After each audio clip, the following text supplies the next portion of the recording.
அனைவருக்கும் வணக்கம். என் பெயர் வளர்மதி.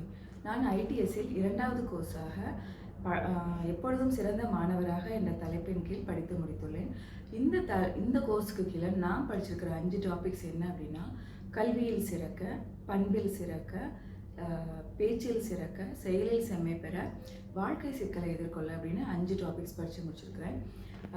இதை படித்ததுனால எனக்கு என்ன பயன் அப்படின்னா, பொதுவாகவே நம்ம ஒரு காலேஜோ ஸ்கூல்லையோ போய் படிக்கிறதுனால நமக்கு ஏட்டுக்கல்வியில் மட்டும்தான் நம்ம சிறப்படைய முடியும். அதே சமயம் நம்ம திருக்குறள் போன்ற நல்ல நூல்களை படிக்கும்போது இளங்கு நூல் அறிவை நம்ம வாழ்க்கையில் பெற முடியுது அப்படிங்கிறத தெரிஞ்சுக்கிட்டேன்.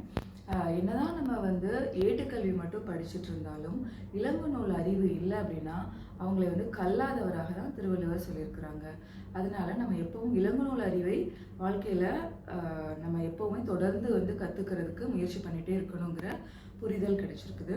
அதோடு வாழ்க்கை சிக்கலை எதிர்கொள்வதற்கு தேவையான வலிமைகள் என்னென்ன, நம்ம பேசும்போது நம்ம பேச்சில் எவ்வளோ கவனமாக இருக்கணும், எப்படி இனிமையாக பேசுவது, எந்த பேச்சை தவிர்க்கணும் அப்படிங்கிறதையும் தெரிஞ்சுக்கிட்டேன். அப்புறம் நம்ம இந்த கோர்ஸ் படிக்கிறதுனால இதனுடைய சிறப்பம்சம் என்ன அப்படின்னு பார்த்தோன்னா, இது நம்ம வாட்ஸ்அப் மூலமாகவே இதை நம்ம படிக்க முடியுது.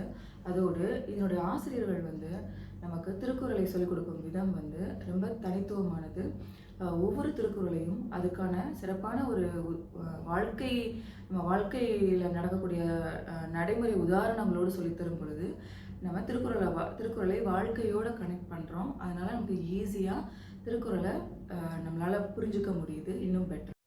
இந்த தலைப்பில் மற்றவர்கள் ஏன் திருக்குறளை படிக்கணும் அப்படின்னா, இளங்கு நூல் அறிவை இதன் மூலமாக நிச்சயமாக வளர்த்து கொள்ள முடியும்.